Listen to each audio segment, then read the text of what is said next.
Hi, good evening, everyone. I hope you're all doing great. Just let me know whether the sound is good. And tonight I have the leader of the Organic Humanity Movement with me, the founder. And yes, I don't know if I should say fortunately or unfortunately.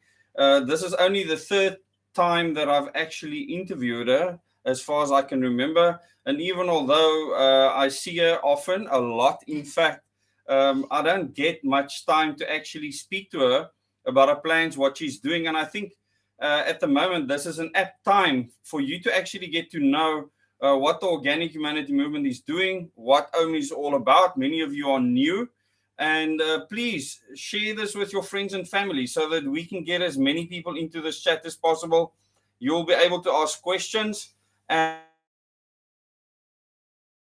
And 6 people watching now. Hopefully we can get a lot more people in. At the moment, South Africa is facing many issues, and I'm going to fire questions at Lauren, and as usual, it's unprepared. So I don't know if I'm going to get into trouble later on, but it's important that you can also ask questions. You can do that in the comments. And yeah, thanks for joining us. We're almost at 100 people watching now. So Lauren, the first thing that I want to ask you is, do you have any specific plans for 2023? I mean, what is it that you're looking forward to in 2023? Well, there's nothing new. We're just continuing what we set out to do in I'd like to say 2017, but it's more 2018, because end of 2017, I left my work and the party I was with to start the Organic Humanity Movement. And do you want to speak about that briefly? We can not right now, but basically I alone set out a strategy to fix up this whole country, because I recognized the root cause of the issues. I realized everyone in politics at the time did not understand, or at least were not willing to look at the root cause of the problems we are facing in South Africa. Poverty, crime, the economic decline are all symptomatic of much bigger issues. And no one in the political arena was willing to recognize that. And so I laid down a plan that covers all the bases in South Africa to ensure South Africa becomes an extremely strong, resilient nation. In fact, we should be a superpower and can be. And then to also strengthen every single South African so that we can withstand any kind of trouble that might come our way, especially from our global dictators. And so for 2023, we're just continuing that plan. Nothing more, nothing less. It's pretty simple. And unfortunately, the weakness that I've always recognized in the plan, and we can discuss that, and I've said it in every single meeting, there is one weakness. It depends on people. And it depends on people's willingness to act and how fast they're willing to act as well. How do you feel about the fact that people are looking for this leader figure to save them from what is happening in the world? I see there's many people out there standing up, offering themselves as these saviors. How much time do we have to speak? Because I think about this all the time, and I have a lot of theories. And one thing I've noticed, I think everyone is a result, to a large degree, of their childhood experiences, especially when it comes to unresolved trauma from their childhood experiences. And I've observed people my whole life. I think I'm a professional observer of people. And I feel like a lot of parent-child relationships to this day are toxic. And are basically, the bond is a trauma bond. It's not a love bond. It's not a true connection, true love bond. It's a trauma bond between parent-child. And we're talking about you adults with your parents and you adults with your kids. And obviously I'm generalizing here, but because of that trauma bond we have with our parents and those around us, we look for the same kind of leaders. We're looking for someone that's going to abuse us. We're looking for someone that's going to use us. It's the same as how a woman who's in a domestic abuse situation often struggles to leave. And when she does leave, she'll find herself meeting someone that's going to abuse her again. It's us. The problem is us. We need to go past our trauma and past our psychological issues so that we don't look for these psychopaths to come and supposedly save us. Meanwhile, all they're doing is using us for their own gain. Okay, if there's no person that's going to stand up to save us in this own plan, how do you save the country? There's a framework, and within the framework, there's also different levels of the plan. So I don't know how deeply you want to go into each level, but ultimately we are ushering in a new form of democracy, and I actually see that as the midpoint of the entire plan. Implementing a new form of democracy is a midpoint of the entire plan we have laid out. So for me personally, what do I want? I want to create an advanced civilization here in Southern Africa. And I believe it can be done because we're unique in many, many ways. And I think we just have all the things going for us at the moment to ensure that that does happen somewhere down the line. And in order to get to that point, a lot of things have to take place. And there'll be a lot of transitionary changes taking place until we get to that point. And I don't know when we're going to get to that point, but implementing a better and a purer form of democracy is the midpoint of this entire plan. And after that takes place, you will elect representatives to represent you, not lead you. We lead ourselves in our own lives, and we want government, or the way I see it is that I want government to leave us all alone so that we can lead our own lives and be in control of our own lives.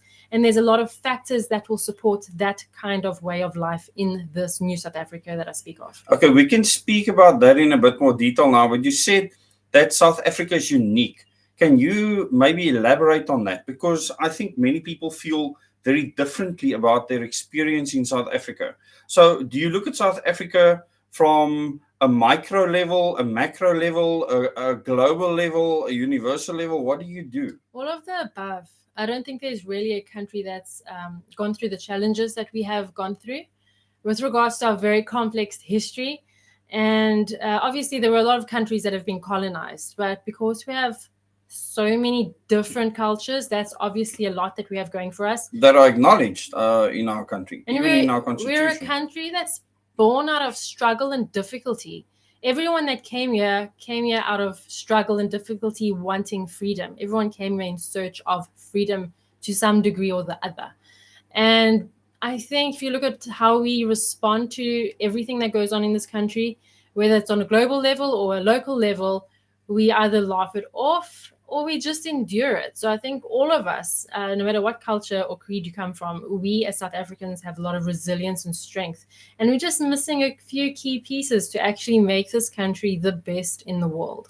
I actually have experienced that people are not interested in solutions. Mm-hmm. They'll throw it in your face. I'm often told that you haven't given solutions. I've given lots of solutions. If you look at my Moments in Time series, I lay it out in detail. In fact, I started the hashtag direct elections campaign, which is based on OHM ideals and part of the plan that you've come up with. And because I believe it is a very important part of the transition we have to go through in the country. And yet, when you speak about solutions, people aren't there. They actually don't want the solution. They actually want trauma. I actually posted something on Facebook. Can I find it? Okay. It's Frank Zappa. Who likes Frank Zappa? Yeah, I love Frank Zappa, the musician. He was way ahead of his time. And he had a lot of things to say about politics, which I believe was very relevant. And although he's speaking about American politics, it very much applies to us as well here in South Africa. And this is what he says: Americans, but replace Americans with South Africans. Also, I'll replace it for you. South Africans like to talk about or be told about democracy, but when put to the test, usually find it to be an inconvenience. We have opted instead for an authoritarian system disguised as democracy. We pay through the nose for an enormous joke of a government, let it push us around, and then wonder how all those swear words got in there. And that's 100%. Too many people feel democracy is an inconvenience. Democracy is hard work. Democracy takes effort.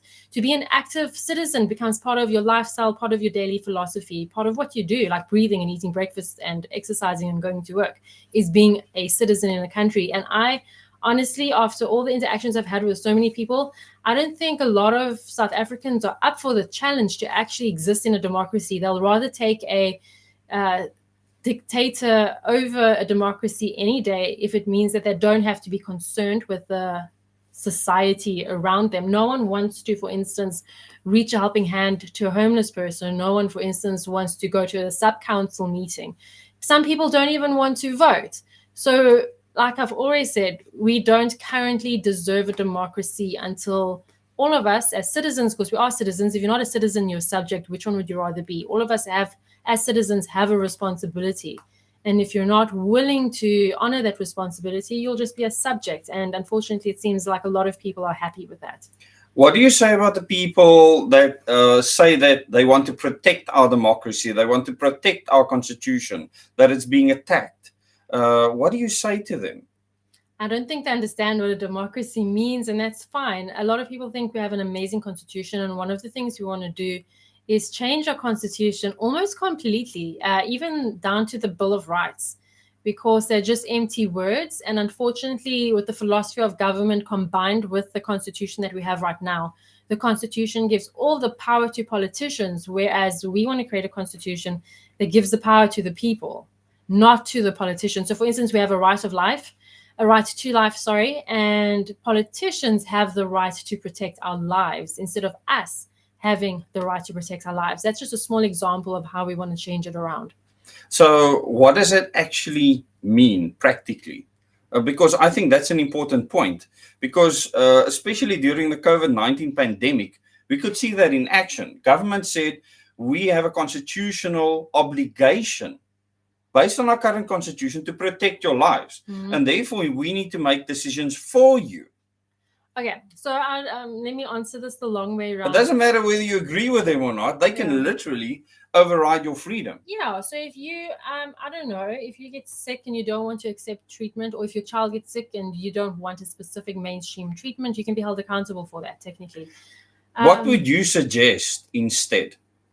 Instead, what do you mean? With regards to the Constitution. Okay. The fact that our Constitution currently says that protection of life is the first and most important thing that the government has to do, besides teaching our kids. Okay, well, I said I wanted to answer this the long way around in a way. I follow a lot of what I would consider the enemy's channels on YouTube. Like, I follow all the UN channels, all the United Nations Youth Development Program channels. I follow the World Economic Forum, the World Health Organization. Why do you call them an enemy? Why do you call them enemies? Because of exactly this. They want to take power away from individuals. And a lot of their programs look really nice, and they look like something you can't argue with, because who doesn't want to eradicate poverty? Who doesn't want to improve the education system? But unfortunately, they'll advertise, for instance, alleviating poverty and improving the education system and cleaning up our rivers, but they won't say at what cost, and they won't say how. And what we find at the end of the day is that as human beings, we want more or less the same things, but we are completely at odds when it comes to ideology. And with the organic humanity movement, I wouldn't say we have an ideological kind of leaning at all, but we do have a culture that we have cultivated through having principles and values. So when it comes to every organization out there wanting to protect life, we say, yes, we want life to be protected. But number one, before protecting life, you first have to protect freedom, because if you're not free, what is the point of life anyway? But a lot of people will say that with freedom comes chaos. In other words, if people are free to do whatever they want, it brings chaos with it. You spoke earlier about a civil society. So how do you tie the two together? An advanced civilization. An advanced, okay, wow, that is quite profound. That's different. Okay, but what does that look like to you? I mean, try and explain to the viewers why they should support OHM, why they should become members of OHM or vote for OHM. Why should they make that effort? Well, what's the alternative? I haven't seen any answers out there, and this is what inspired me to start OHM to begin with, was that no one was striving for something better. Everyone is just attacking each other, criticizing the ruling party, and just politicking of policy. It becomes this policy versus that policy. No one is aspiring to create a better way of life or improve humanity in any way.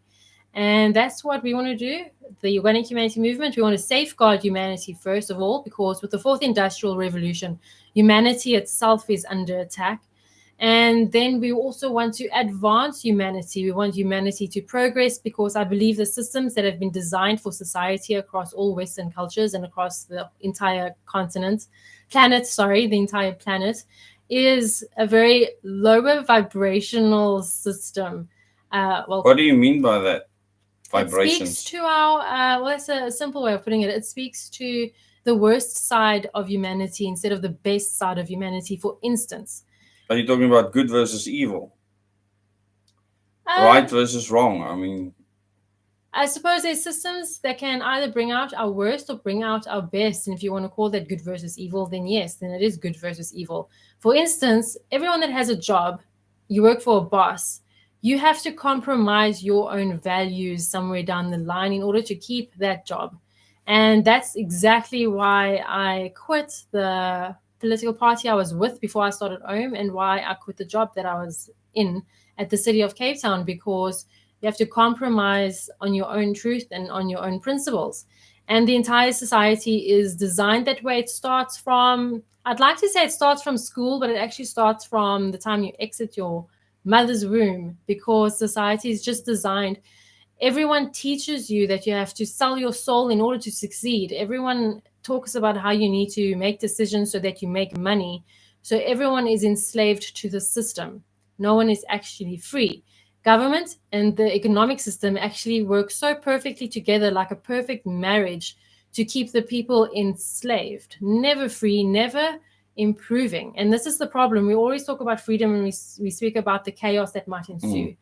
But what about the beauty and the improvement that might result from freedom? No one ever talks about that. And unfortunately, that's but what does that take? To me, that is the point I wanted to make originally. What does it take? What do people have to do to become this organized, advanced civilization? What does it take? What do you have to do? Well, there's lots of steps on that path. And I think that's important, because without people doing that based on your plan, everything falls flat. Well, like I said, changing the democratic system is the midway point. Okay. So there's a whole lot of stuff that has to happen before that midway point, and a whole lot of stuff that has to happen beyond that midway point. Before the democratic system changes, we as human beings have to become as independent as possible. And we actually, What does that mean? OHM has a Facebook group called Independent Living, saying goodbye to government and corporate control. And I think the message is there in its name.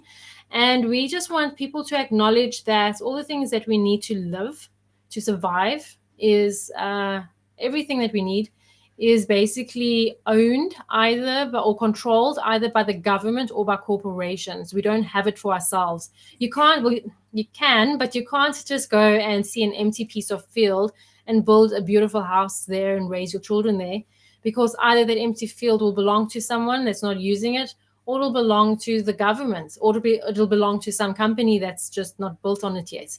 There's no freedom in terms of resources. And unfortunately, a very few have maximum power over almost all the resources of the earth.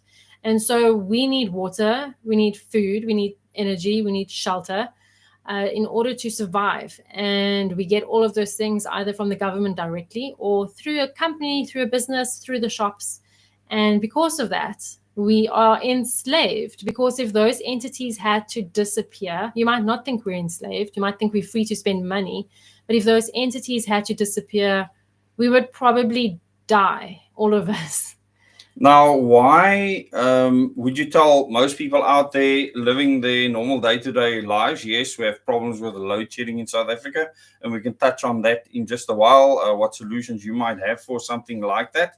And don't get a heart attack because I'm going to ask you questions on that. I think a lot of people will really struggle to answer this, how we would solve that, because not even our current leadership in the country or many of the experts have answers, or the leaders of political parties. So I think people will be really interested in hearing what solutions you have for that. But the next thing I want to focus on is if people say, but we have too many political parties. You know, we have like over 500 political parties. Why should OHM be relevant? That at the moment, all the political parties represented in parliament, they get taxpayers' money to keep them there. And how is OHM going to make that impact to actually get there? Because you're actually running a campaign at the moment for 2024, correct? Correct, yes. And what does that mean? I mean, what is the campaign about? What are you trying to achieve? We want to get representation in Parliament, but firstly, like I said, democracy is the midpoint of the entire vision.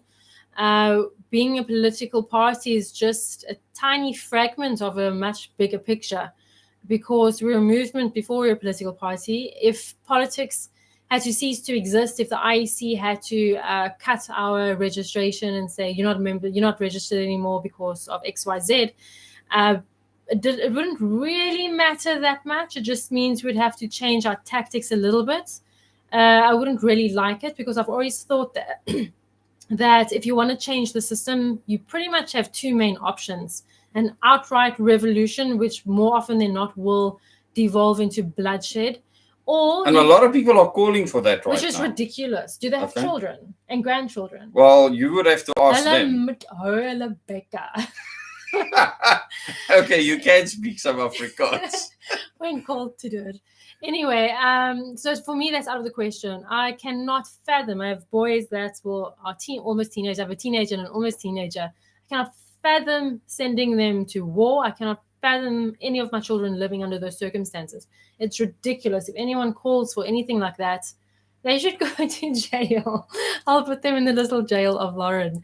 But that's the one option, revolution, which ends up in bloodshed. The next option is actually legitimately making the change through a political system, because what it will mean... And that's allowed currently. Which is allowed currently. Okay, you can maybe explain quickly how and why. Think of it this way. I found a loophole in the system. So as a movement, we don't want political parties to exist in the new democracy. And so you're killing yourself? Yeah, pretty much. Not myself. The organization. Okay, the political side. The political side of it. Yes. So when that change takes place, and we can speak about the how specifically a little later, when that change takes place, political parties will no longer be recognized by government at all, which means political parties won't be funded. It means political parties won't get airtime. It will be individuals that campaign. It will be individuals that raise funds for their own campaign.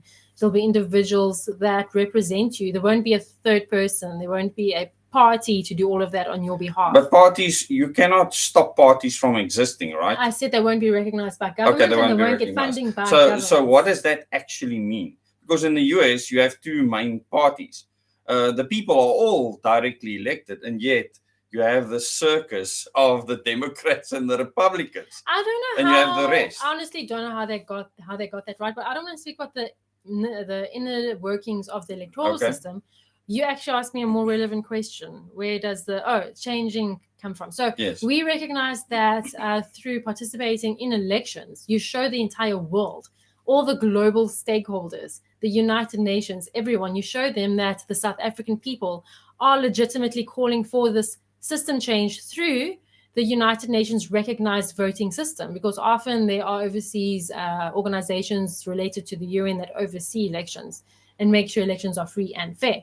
And if we make these changes through the electoral system, the global community will have no choice but to accept the change. They will have to accept the change of South Africa becoming a stronger democracy because of the legitimate voting process we went through to get that right. I just need to highlight one of the comments. Annette Trieter says, one of the 44 Afrikaans-speaking people here, hulle moet hou hulle bekke. Absolutely super cool, Lauren. Thanks, Annette. I grew up in Port Elizabeth, and I think most people there can't speak Afrikaans properly, but I'm trying. At least my children can. Yeah, and I learn from them and you.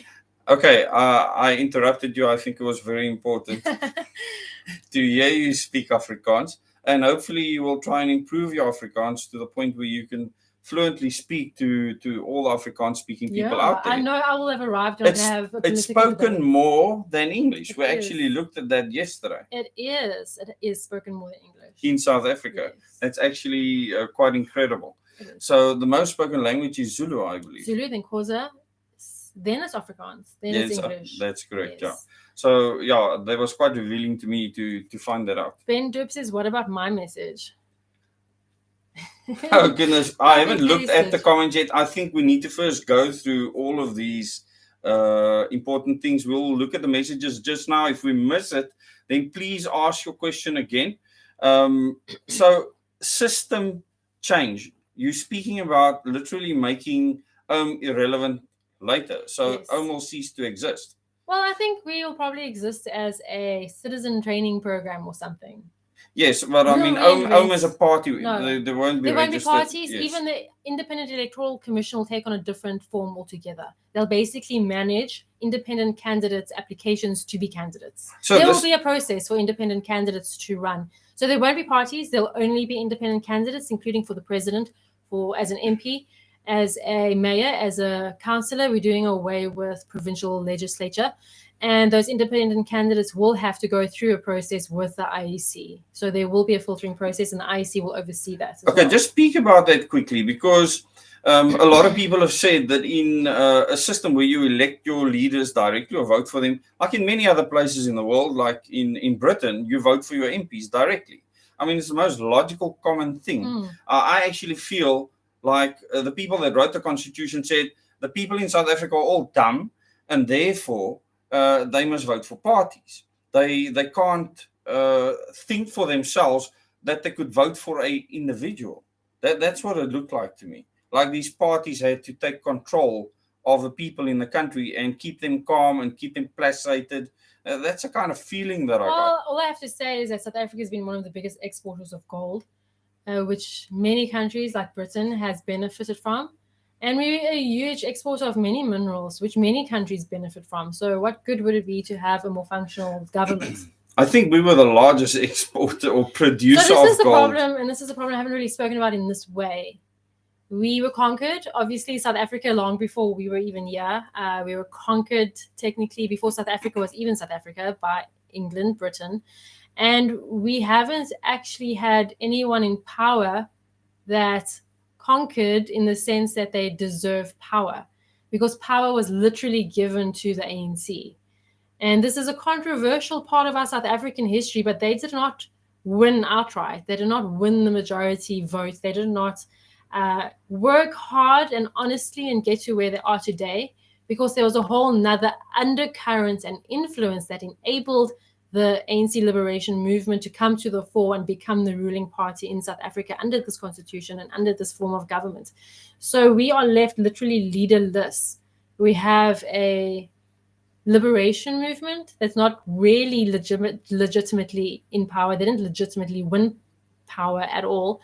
And we have this huge void where there is no leadership, true leadership, in the sense that there's a moral leadership, there is a technical and practical and literal leadership.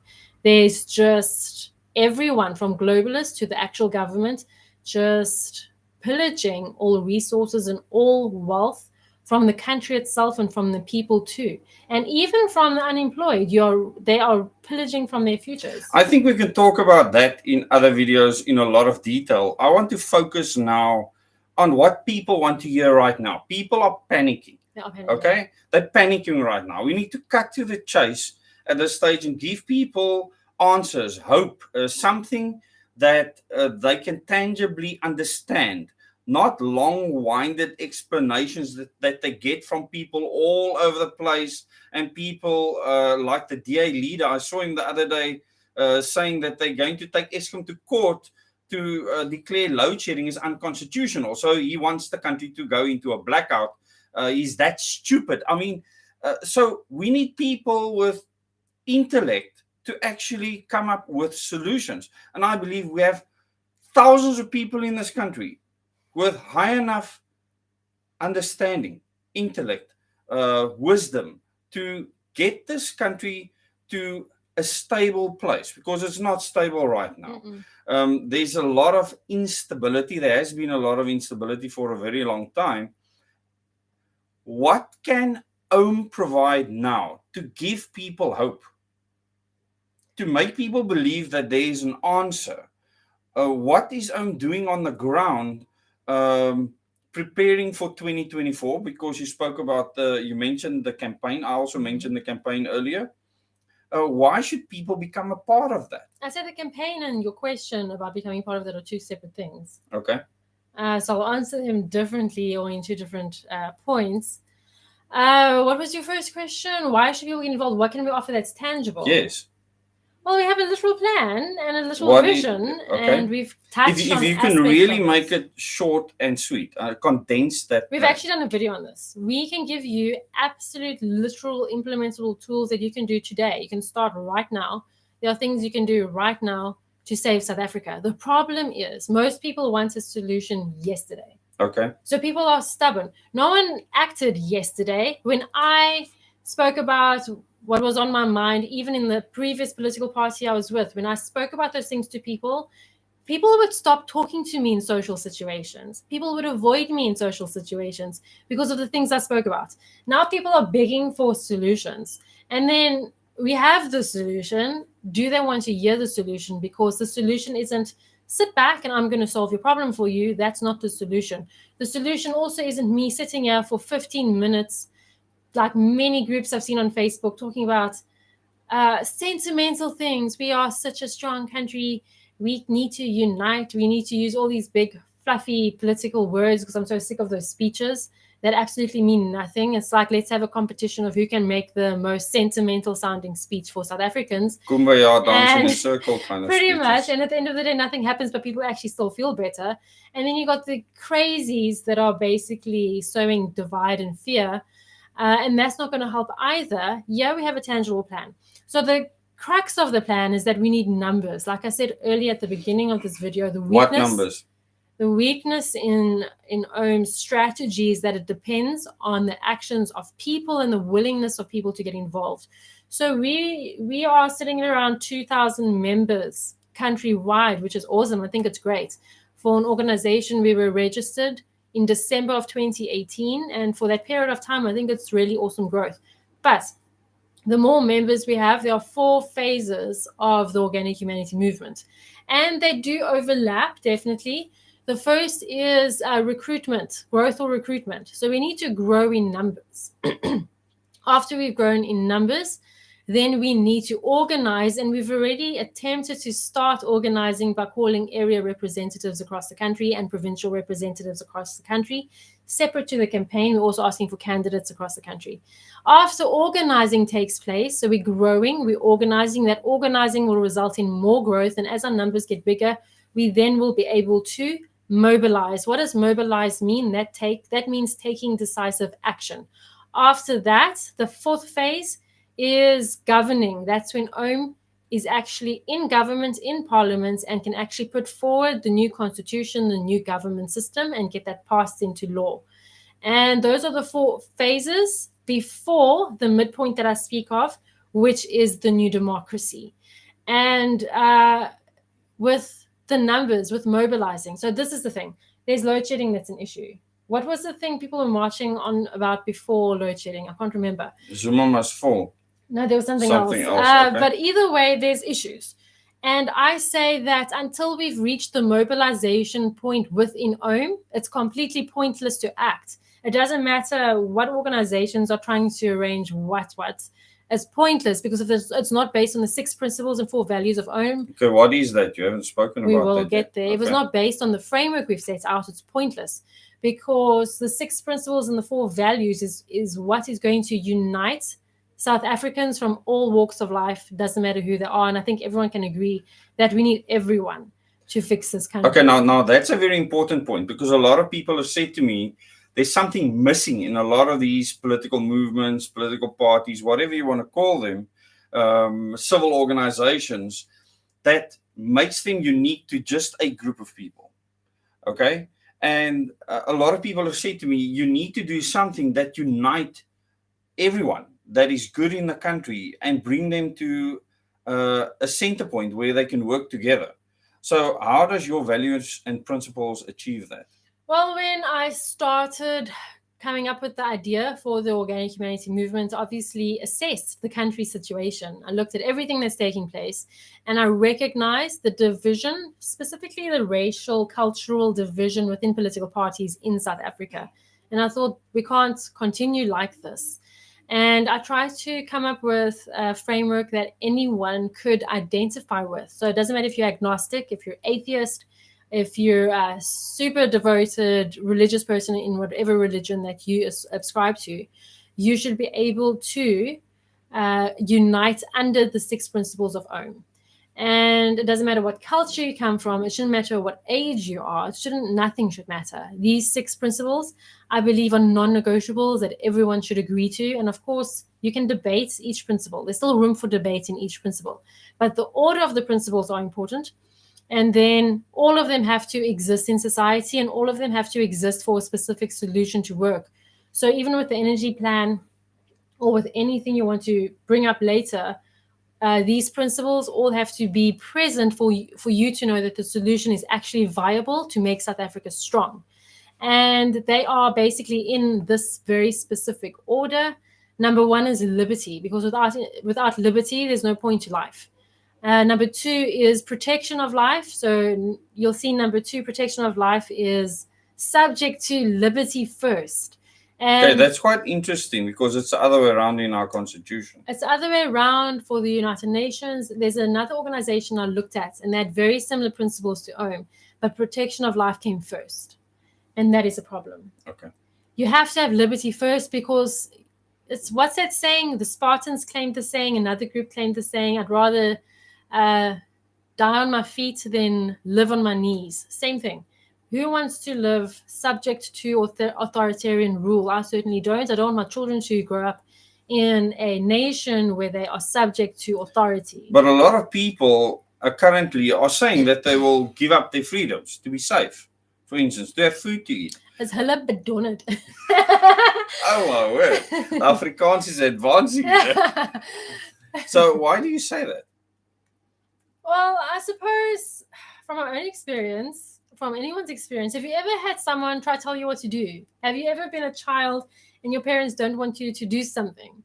I mean, I know parents from back in the day who would force their children to study a specific thing, or force their children to wear specific clothes, or whatever. Now, to carry that over into your adulthood, where you have organizations or governments telling you how to live and what to do, that's just not right. It's just this basic human understanding that what makes us different to animals who are probably slaves to their instincts is that we are free to act upon our own conscience. Wow, that was quite profound. I'm officially impressed. So why should we be different? Why should we want to be free? Why should we want that liberty? Why is it so important? Well, you are free to not want to be free as long as you don't force that on others. Well, that makes sense. Yeah. So at this stage, a lot of people don't feel they have many options. If you look at the load sharing situation, a lot of people don't feel they have the finances to become independent of Eskom's I grid. think I'm going to just insert again, just for sake of repetition, we can fix load shedding. We're not at the point in OHM's plan where we have enough numbers to mobilize. So we have recruited, we've grown, we are starting to organize, we need to grow some more. Then we'll organize some more, and then we'll get to a point of mobilization. So we could solve the energy crisis tomorrow if we were at the point of mobilization. So whenever you feel this hunger to do something or be a keyboard warrior, or you're frustrated, recognize that the only thing you should be doing is growing OHM. And I know a lot of you probably don't know what OHM is, or you're not members, but ultimately, once you get to know what the solution is in depth, the ultimate thing, if you feel like, let's fix load shedding, let's fix the economic crisis, let's fix corruption in government, grow OHM, because only once we've reached the numbers to get to the point of mobilization can we do anything about anything. I remember when you started #LeaveOurKidsAlone, that many organizations or people contacted you and wanted to literally co-opt the movement you had started because you were the most successful in gathering people from all walks of life across South Africa and build up a Facebook group of over 130,000 people in a short space of time. And how did you do that on your own and tell other people, sorry, I'm not getting involved with what you are trying to do, and all the money offerings and all sorts of things? Yeah, it was a strange time, and I was just going through the motions, responding to everything that was happening to me, because the growth of the group was unexpected. What was it, 100,000 people in 1 month? Yes. We're now at 133,000 people. It's kind of stayed there, and I feel like we ended up closing the group, and not closing it down. We made it a closed group instead of an open group, and that has slowed the growth, sadly. But what was happening were people were actually attacking our group members for saying the things they were saying, but And not wanting sex education. There were death threats, literally. Yeah, so we had to, for protecting the group members, we had to close the group, and that kind of stalled the growth. But we still, even Not after close, everything, so you made it private. Made it private. Okay. After everything, we still had over 133,000 members countrywide. And I've actually started to see an influx of British people from Britain signing up to become a member of Leave Our Kids Alone. So what made that a success? I think the topic got mainstream media coverage. For some reason, like OHM, we've tried with OHM, and we have not, no journalist has really taken the bait with OHM. I think the only political parties that are covered are the main, say 4 or 5.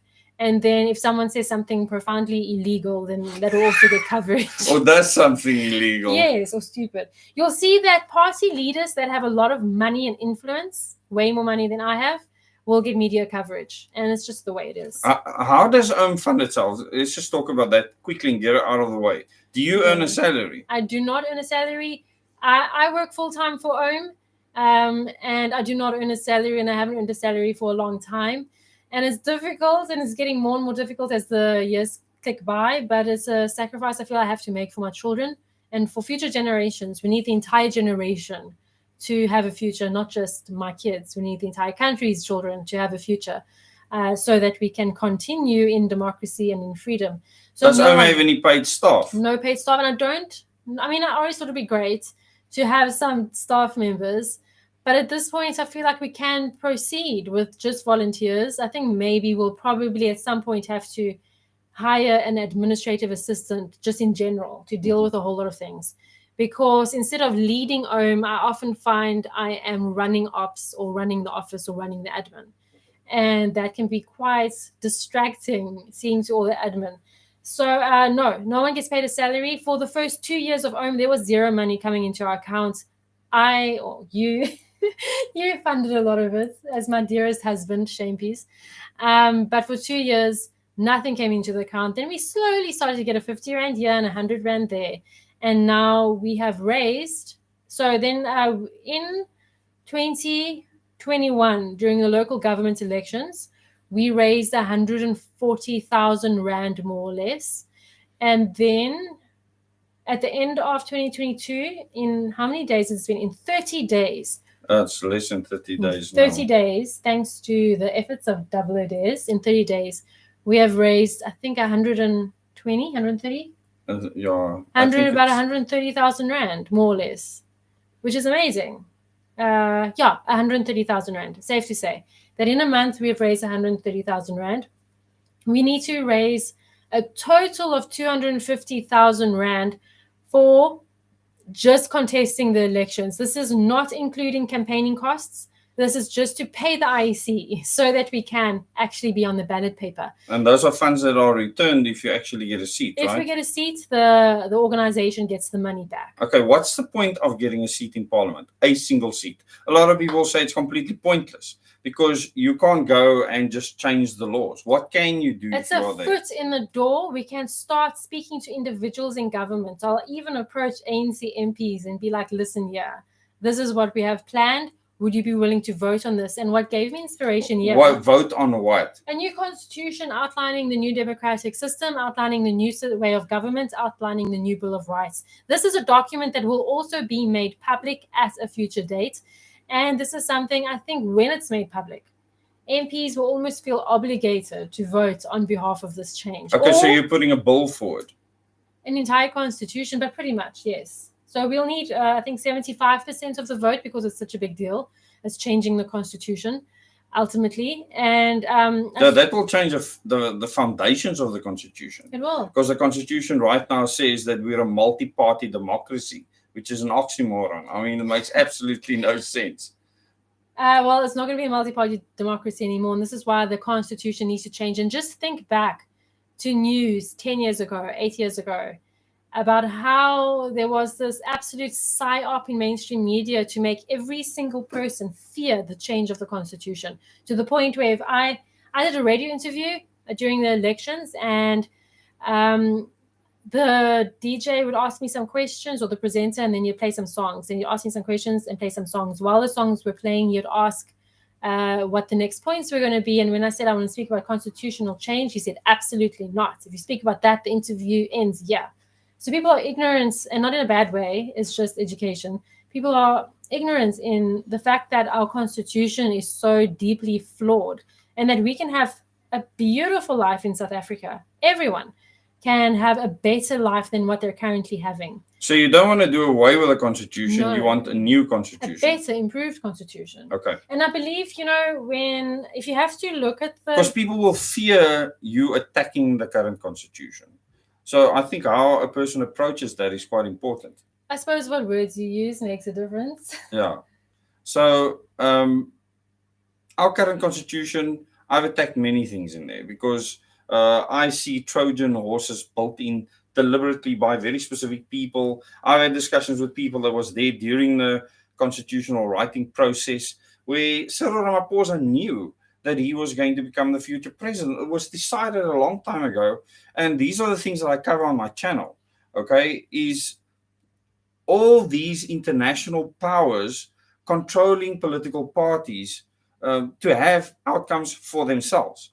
And that includes what I believe a complete and utter removal of our freedom. I must just bring a point across that everyone sitting in Parliament right now, all the MPs, even ones you might like to a degree, none of them would have gotten there on their own. None of them would have gotten there without their organization, without their party.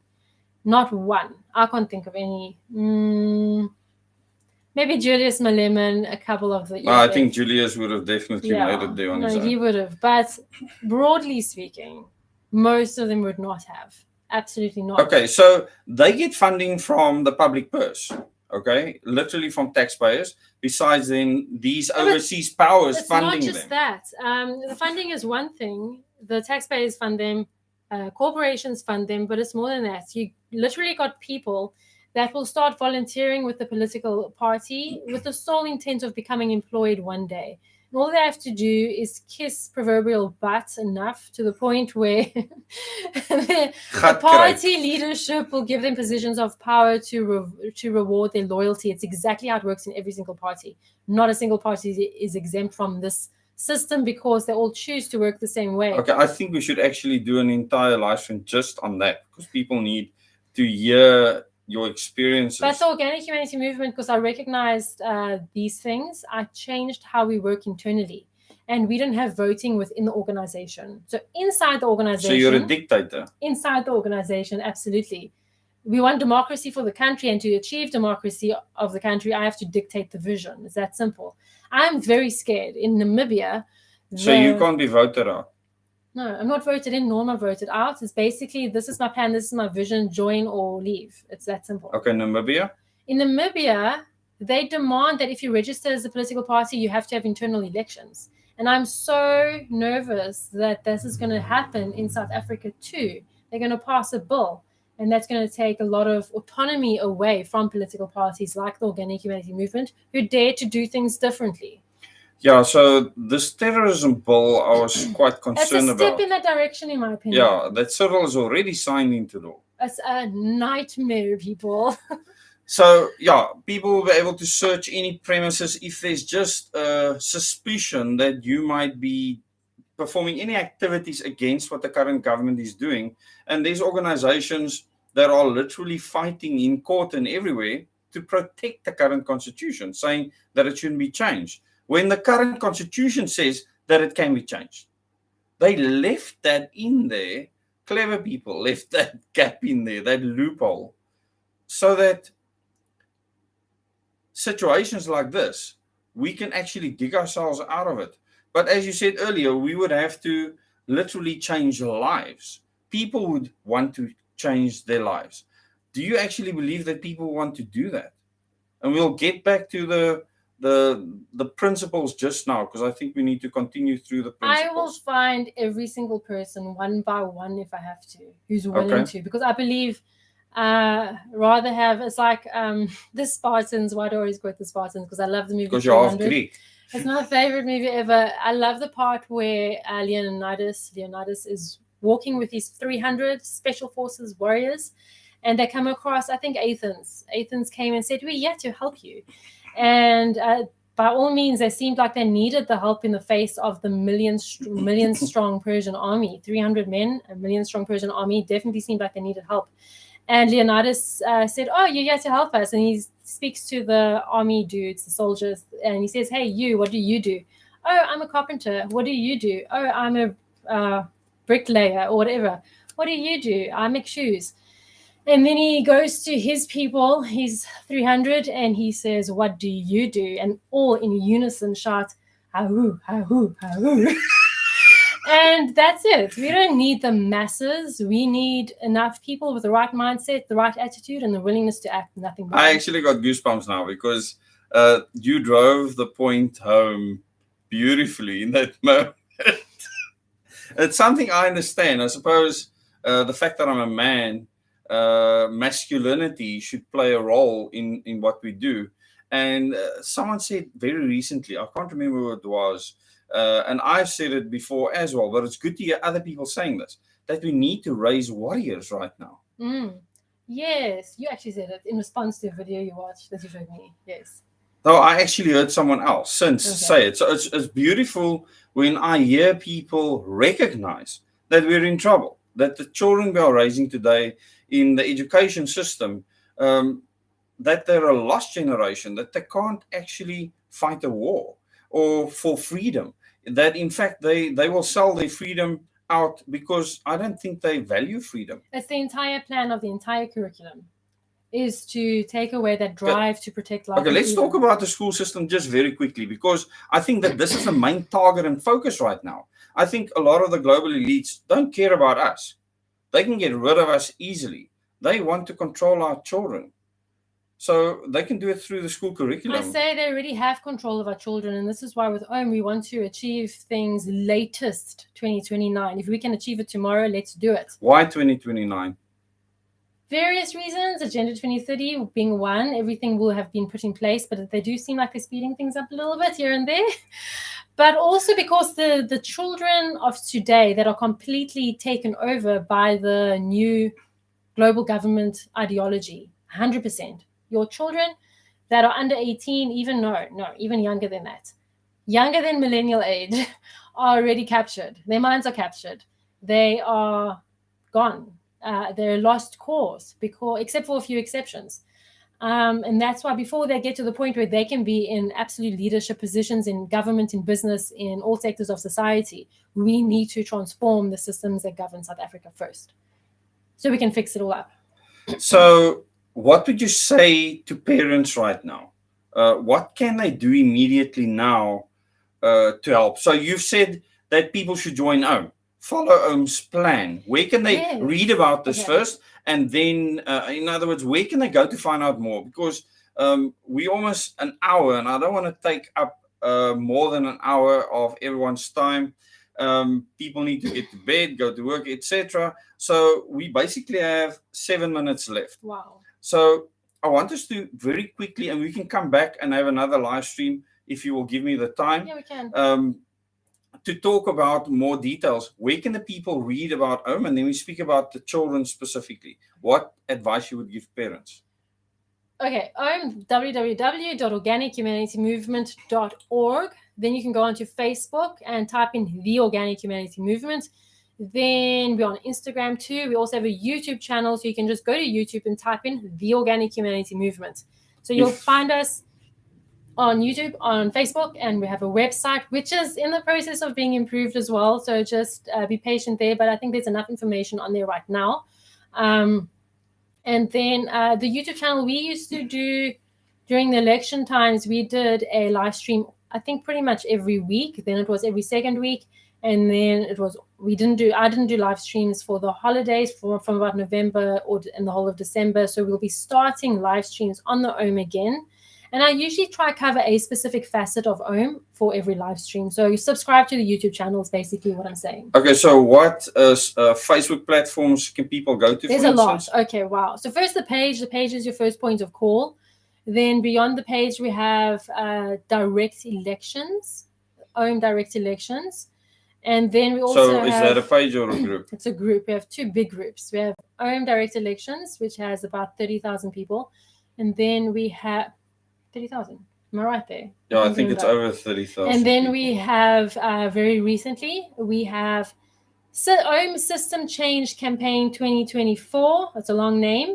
It has over 500,000 members. Please go and join it. It was a group belonging to a different organization, and we had the privilege of taking that over with all those people. So we're in the process of educating everyone about OHM right now. I've probably had it within my admin power for about 2 weeks now, and that is OHM System Change Campaign 2024.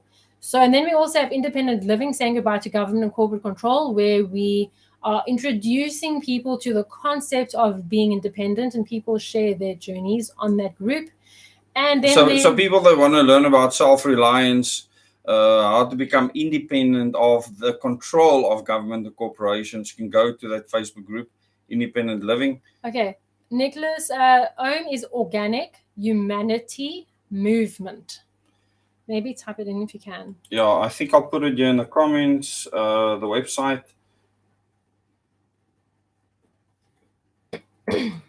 Maybe you can say where the name came from originally. Okay.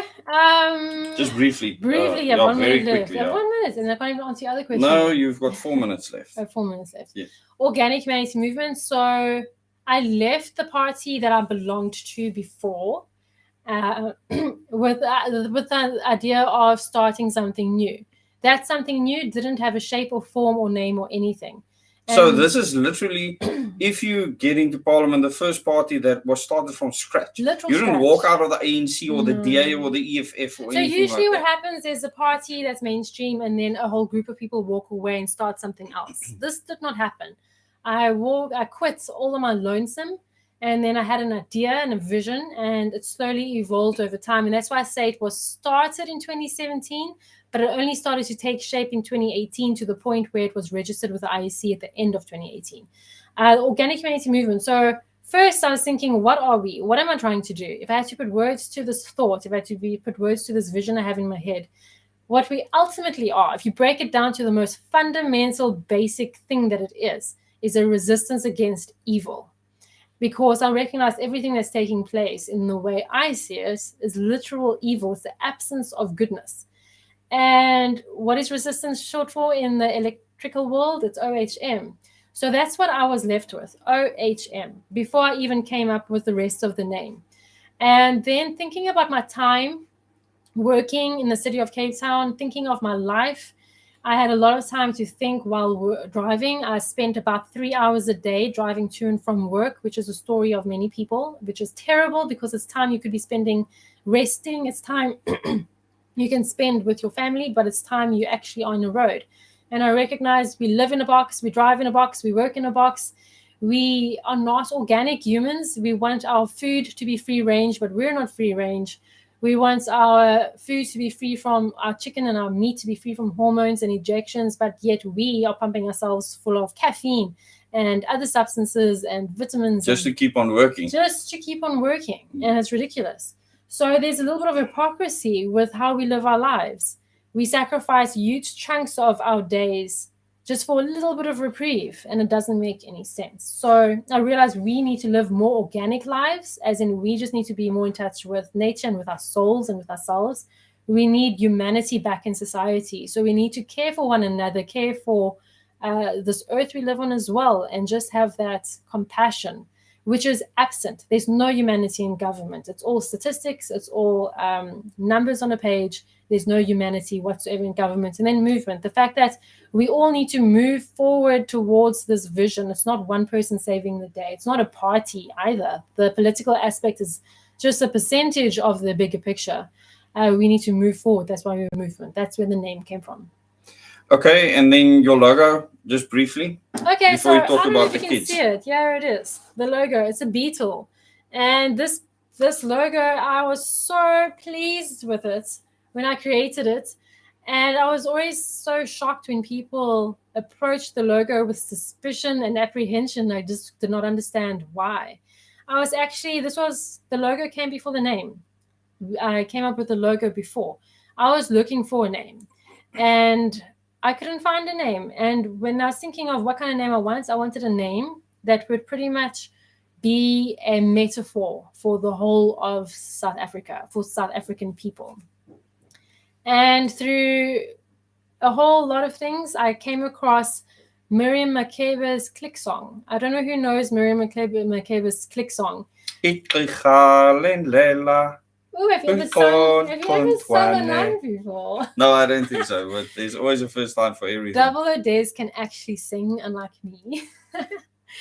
But that song, it's absolutely beautiful. It's a beautiful song. Miriam Makeba has a beautiful voice. And I came across an article per chance.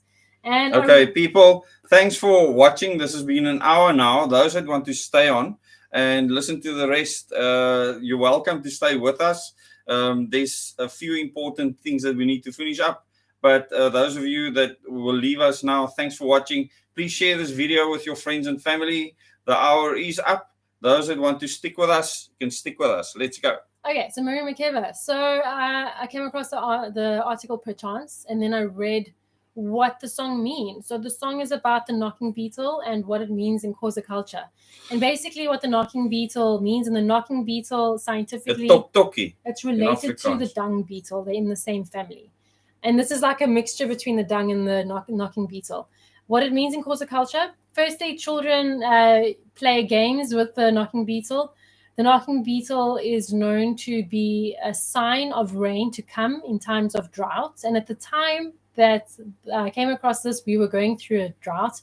And more profoundly, more beautifully, was the symbol for the knocking beetle is pointing to a better future in times of trouble. That's beautiful. When I read that, I knew I didn't find the name, but I found the logo. And the logo evolved from that. So it started off as just a black bug. Then I thought maybe I'm going to make it brown. Then I thought maybe I'm going to make it gray. I couldn't come up with a color that seemed right. And my little girl, Emma, was in grade R. She was absolutely obsessed with the South African flag. And while I was busy in Macromedia fireworks making this beetle, trying to decide what color, she came to me with a flag that she'd made up, her version of the South African flag. And it was basically a square with a red triangle on top, green and yellow and black triangles merging together. And then I thought, with the lines through it. With the lines through it, with the white lines, with the white X going through it. And then I looked at it, and in that moment I thought, let me just try and put this on top of the beetle. So I digitally created it, put it on top of the beetle, and came up with the beetle as it is in this picture. And then it was looking a little bit sad and lonely, and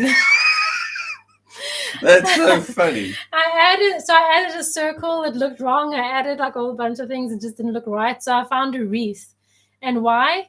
My name is Lauren. If you look at the origin of Lauren, it comes from laurel. What is a laurel? It's a victory wreath used in Greece. Democracy, here we are again. So based on my name and democracy, I decided to use a laurel wreath. And that's what that is there for. So people get nervous and say, are you part of the United Nations? I don't know that the United Nations have claimed the wreath. I don't think it belongs to them. I think anyone can have a wreath and we can decide what it means. One must not rest on one's laurels. So let that be a reminder to you. And we can be victorious and wear the olive branch crown over our head one day like the Olympiads did back in the day. And then you'll see, very controversially, we have a sunshine that the dung beetle is holding in its little hands. And wow, people really get nervous here with the sunshine. They actually freak out completely. A lot of people freak out. Yeah, because you become a sun worshipper immediately. Yeah. I think they're all sun worshippers. They should go live in a cave because without the sun, we'll just all die. And you get light from the sun. You know, I get really annoyed about things like that. But go ahead. There's something special about this sun specifically.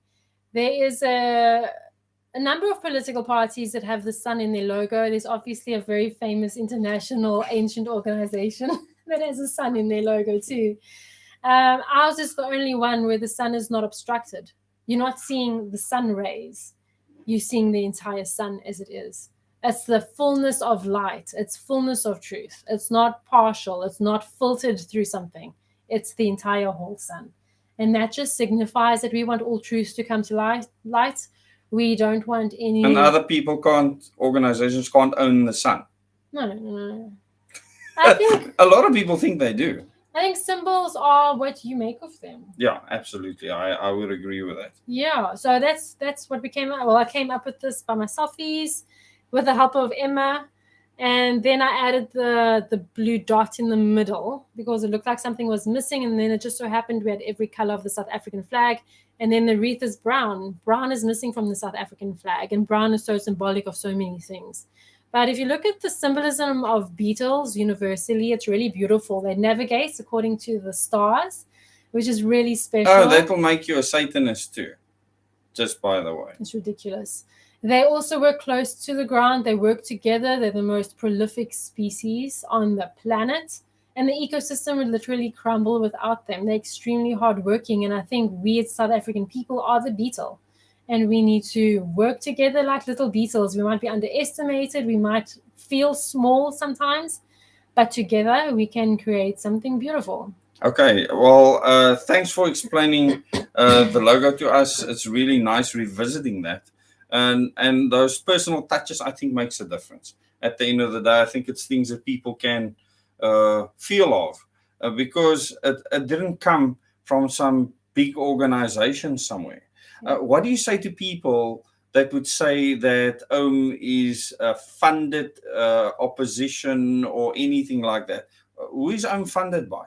The people that believe in the vision, members and supporters. So actually, has any organization or any industry ever funded OHM? Never. We did our books with our auditors last year. When was it? When did we finish with that? November. Was it November? I think it was November. And we finished with the audit. So we are audited. According to the IEC, we have to be audited. If any big business had to fund us, it would have to be declared on the IEC's website. So you can go look at that as well. What we always say, any OHM member can email us and request to see our bank statements, and we'll gladly show our OHM members our bank statements. And then you can see that no one gets a salary, and you can see how tiny our expenses are, and you can see where the money goes to. So we are transparent that way. Okay, so if there's any OHMs out there that want to see the bank account details, there you have it. What is the OHM's email address? info@organichumanitymovement.org. So please just take note of the spelling when you type it in. It's a long one. Okay, but if they go to the website, I'm sure they'll be able to find all the details there. We gave the link to the website earlier. I believe Marlene did so as well. One of the admins. So thanks for that. Thank you to all of you for joining us. Now, the last thing, what can the parents do for the kids? Because this is so important. I have something controversial to say on that. I don't think parents will like me very much saying this. And I think parents might think it's impossible. But it's the most practical solution I can think of, because if I think of how I've raised my children, you know what? I homeschool my children. I would send them back to school tomorrow if the curriculum was different. Absolutely. I loved school, ironically, as much as I bunked, as much as I was cheeky to the teachers, as much as I tried to break rules. I absolutely loved school itself, just being away from home and having a routine and having some sense of stability in my life. And I would love my children to experience that, but the curriculum is so rotten. So if you can get your kids out of school and homeschool them, then do that. Private schools aren't much better at all to public schools. They're still subject to the same curriculum. And unfortunately, it's the subtle ways the curriculum is taught that completely disempowers your child. When they grow up as an adult, they'll only be a subject. They won't know what freedom is. They won't understand the principles of humanity we're trying to aspire to. They'll absolutely be your enemy. And so it's pointless doing everything that you are trying to do if that generation is lost. I wouldn't say pointless. It's going to be very difficult to rectify.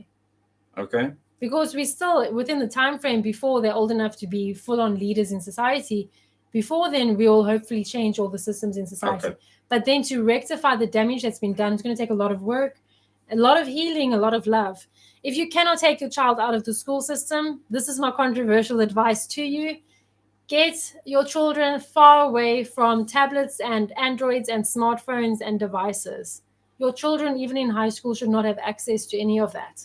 If you would drop your child off in the middle of Woodstock in Cape Town, if you would drop your child off in the middle of Johannesburg, center, would you do that? If you're not willing to do that, do not give them a phone. I find that has been one of the biggest obstacles. Children are literally dependent. Children can't go 5 minutes without being entertained. It is a nightmare. Children are being given, babies are being given phones. I've seen 2-year-olds that are fighting babies. Can't even sit yet on a phone. And parents do this so they can shut their children up and have some peace of mind. And I get it, being a parent is hard. But while their neurons are still developing, they're becoming completely dependent on this external device. They are literally fourth industrial revolution children. They're the fourth industrial revolution generation because they are synthesized into artificial intelligence already. They cannot exist without the internet. They cannot exist without an algorithm. And that is frightening. Never mind the pornography, never mind the bad influences that they can get from a phone. I've heard horror stories from social workers about junior school kids addicted to pornography because of cell phones. And these are well-to-do kids. Very much so. Not neglectful parents or anything. Very privileged households. Maybe too privileged. And as parents, you need to be able to be willing to sit with the difficultness of bringing up kids. I've dragged 4 kids through shopping centers, through grocery aisle queues. I've had to deal with tantruming children in restaurants and in public. It's just something you have to do to help them learn how to regulate their emotions and behave. Handing them a cell phone is not creating a strong future generation. It's an absolute nightmare, and I don't know how we're going to undo it. So my advice to parents, if you can take your kids out of the school system, then do it. And if you can't, get them off their phones. Okay, lastly, what would you say about the country's electricity situation in general? In general? Yeah, electricity supply. Do you want another 30 minutes here? Okay. There is an agenda for South Africa not to grow economically. How do you stop economic growth? Genuine economic growth. How do you stop industry? Why is that agenda there? Because if we are empowered, if our economy is strong, we can say footstick to all these global institutions and countries that want our stuff. Okay. So it's in the interest of France. It's in the interests of America. It's in the interests of Britain. It's in the interests of so many nations that we are weak as a nation. And how do you weaken the nation? You hit them in their pocket, right? And one way to do that is electricity. You need to increase your capacity in order to grow the economy. And the opposite's been happening in South Africa. So we can speak to the agenda, but that's not going to solve the problem tomorrow. It's not going to solve the problem today. But tell me what you think the situation is, because there's very few political leaders that tell us what the situation is. Eskom is being attacked and the African National Congress is being attacked. That's what's happening right now. And I know as a power generation professional that's not going to make any difference. So how do you see the situation? Well, basically, I see America wants our coal. That's what I see. America wants our coal. And they're doing everything in their power to make sure that the government gives them our coal. So that leaves us as a country weak and pretty much subject to this continuous load shedding. And it's only going to get worse. Never mind the poor management. Never mind the useless government. There's more international politics at work here. And we have beautiful people that can run organizations, run SOEs, and the solutions are just not being put in place because of the political will. There is no political will to do so. Why do you think there is no political will? I mean, Cyril Ramaphosa literally just... But that poor man is not the president of South Africa. He is not. He is just a mouthpiece for globalists and corporates. That's all he is. So he has to say what they need in order to get what they want. Okay, who are they? I always say, who are they? It's illegal to say out loud. But I think one can just follow the money in a sense and follow where the coal is going as well. And see who is actually holding influence over our government. Who is our president being seen around the most? Pretty much. Okay. So once again, with regards to load shedding, this is everyone's concern. People are spending money on all sorts of devices right now to combat load shedding. You say it's only going to get worse. Why do you say that? Maths, you need to add generating capacity to improve the situation. So what you have is... What would you do if you, tomorrow, okay, was in power? Say that Parliament literally resigns and adopts your plan, okay? And there's an election that takes place and new people are elected. You're elected the president of the country. And you can put a cabinet together or whatever will exist at that time. I have no idea what it's going to look like. But what would you do? What would you say to the people of South Africa? What should we do if you were in that position? A direct, well, I don't know, I'll need to do the maths, the financials of all of this, but we have to direct all energy, all funds. And I don't know if this will mean working with other countries, but do everything that we possibly can to build new nuclear power. And if not nuclear, why nuclear? If not nuclear, more coal-fired power stations. Because unfortunately, and I've done this research when I worked for the city of Cape Town, I was given a book called Smart Energy or Smart Guidelines. I can't remember what it was called, but it was all about windmills, solar panel. And I saw flaws on every single page, and I conducted research on my own, which I presented to my boss at the time. I think he thought I was a lunatic. And then my laptop got stolen, sadly, but I did this research. In South Africa, because of the largeness, because of the situation, not just because of South Africa, wind turbines and solar panels are just not sustainable. Do you know how much concrete is needed to be manufactured and transported just before you even get the turbines to their sites? There is nothing green, nothing sustainable, nothing environmentally friendly about wind turbines, just as an example. Nuclear and coal is the most efficient when it comes to output versus what you have to input to get the output. So what you're saying is the actual footprint, the environmental footprint of nuclear and coal is far superior to wind and solar. 100%. So why does the world not want that? Agendas. They want to control people. Solar and wind change the climate real time. That's what wind does. It harnesses the wind, so it stops the wind from going to where it was going to go. The solar panel farms are literally frying birds out of the sky and increasing temperatures in their zones. The so-called green energy sector is literally changing the climate. Yet, climate change is the reason that they're there to begin with. It's just ludicrous.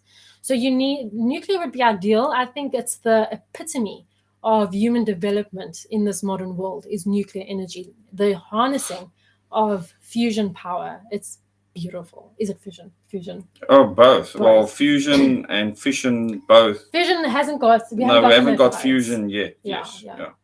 So it's the height of human technology and advancement, and it's beautiful. It's a beautiful thing if you actually read on Wikipedia about nuclear processes, and it can be run perfectly safely, absolutely safely.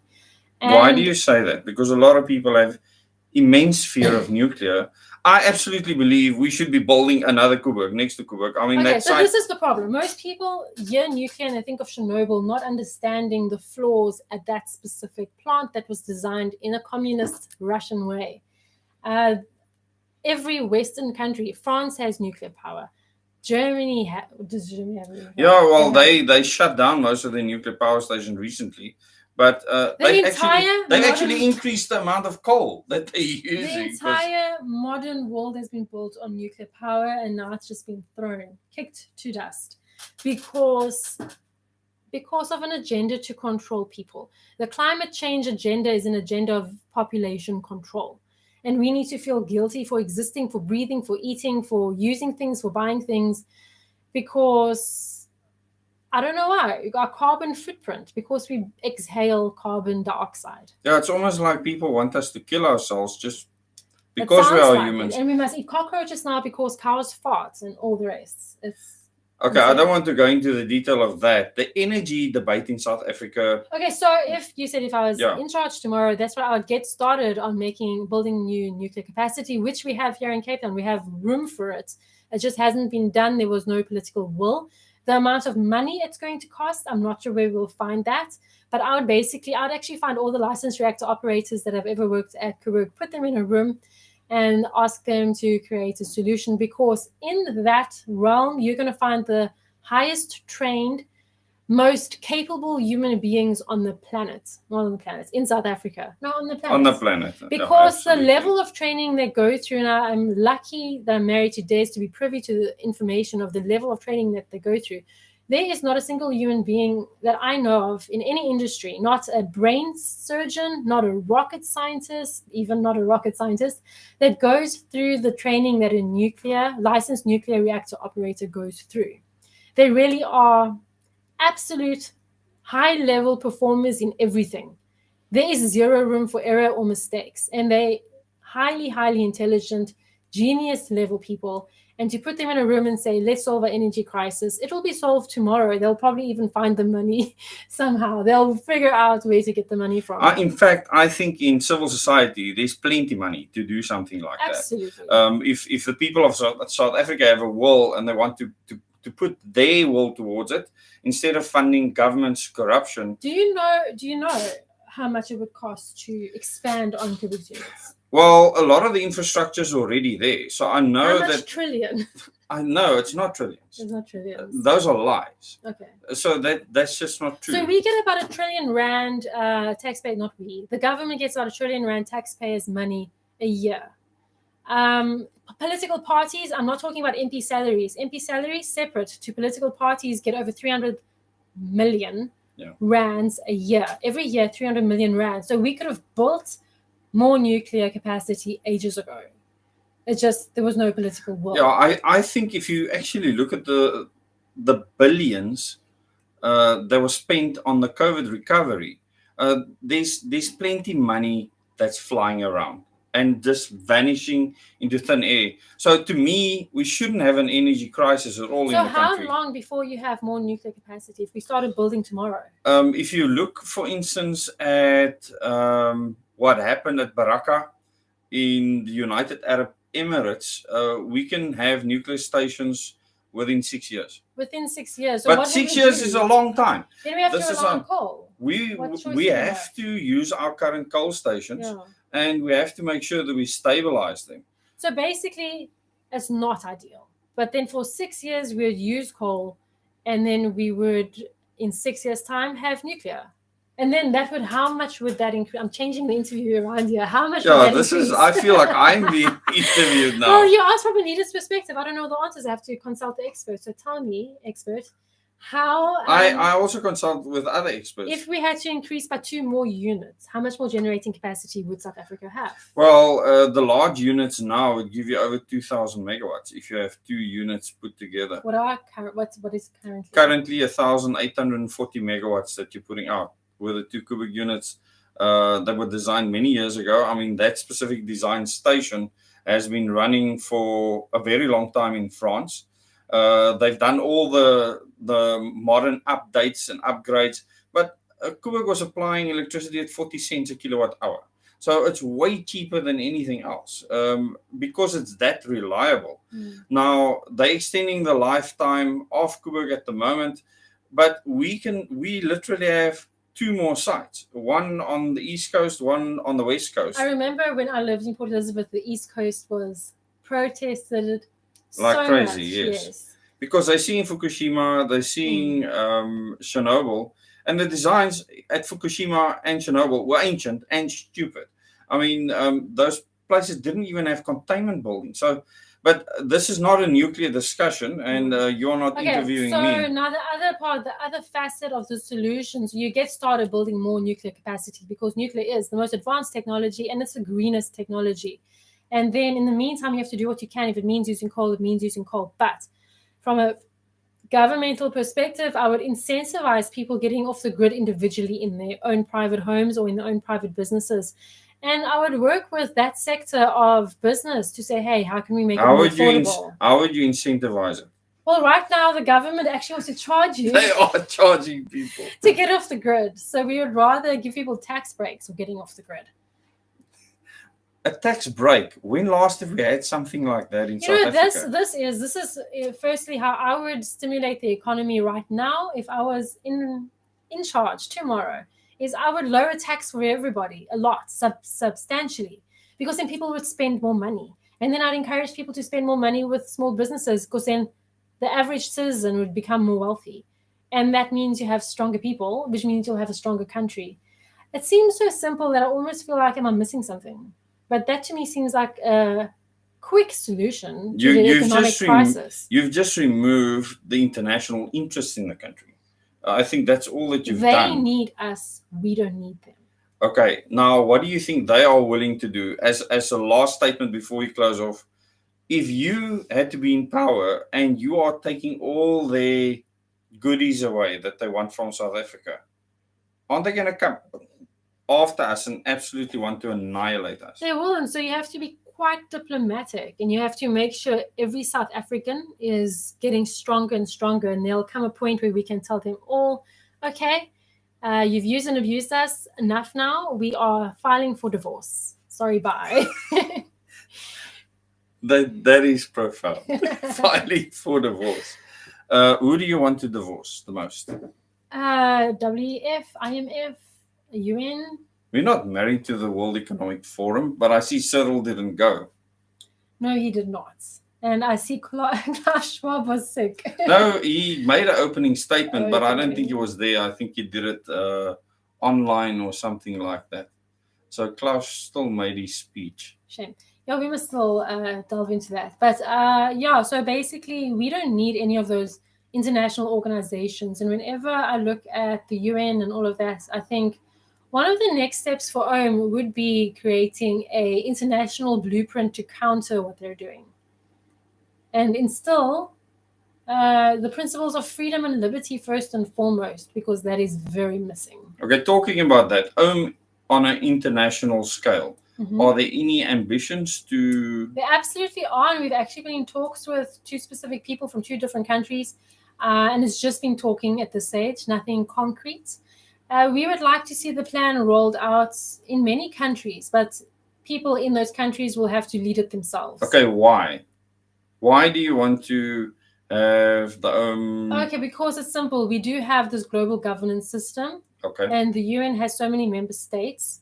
And we basically need nations that believe in what we believe, in freedom, in humanity. Okay, so it's strengthening our case, basically. And creating allies. We want to form a strong counter against the fourth industrial revolution, if it's not too late already. Okay, what does that mean? It basically means humanity is completely under attack because of the fourth industrial revolution at a level I don't think most people can comprehend. And we're going to need countries, not just South Africa. I mean, South Africa would be a good start. Southern Africa would be great, but we need countries all over the world understanding and mitigating the dangers of the fourth industrial revolution so that we can still have land to farm, food to eat, water to drink, air to breathe, and an existence outside of smart cities in which to live. So Mitch says, I like that filing for divorce.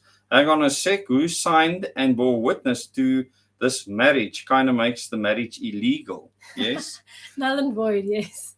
One would think so, but unfortunately the international community gave legitimacy to our constitution and our government, ironically, and it's that government that married the international bodies. Okay, if these international interest groups, people, companies, they're not happy with what you want to implement in South Africa, okay? And they want to actively disrupt what you are doing. What do we need to do to counteract that?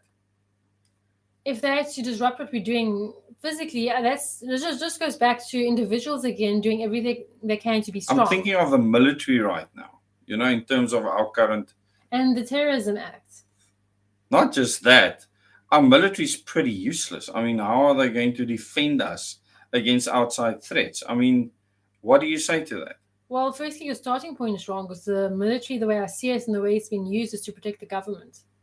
I understand that fully. Same as the police. The police is there to, what do they call it? In the interests of public order. So we're on what you would do. If you had to be the president, what would you do? Yes. If they had to try attack us? Yeah. Well, it's simple. You strengthen the borders of the country, you strengthen the country, you strengthen the military. There's been no military development in South Africa for decades, and you have to ask yourself why. And then also create alliances with other countries and have other countries also implement their own plan in their country. Obviously, it might be tweaked here and there to suit their own cultures and whatever the way they do things. But we'd have to have allies in the form of other countries or groups in other countries. The people need to be as strong as possibly possible. So you and me and our children and our spouses need to be as independent of government and control as possible. And we talk about this in OHM and in depth. And then also the government itself would play a role in strengthening the military and strengthening the borders, so that we cannot be attacked. The only thing they would have to do is kill us all, and I don't think they can do that, nor do I think they would want to. So this takes us back to where you started off, speaking about, and I know we didn't finish the values and principles, maybe we can do that another time. This depends on people. You said the weakness in the plan is okay, so here's the people, problem. it depends on people. Most people can't see beyond load shedding and crime. They can't see beyond that. This has been my biggest frustration. Word. And those are just symptoms of a much larger problem which we've been discussing.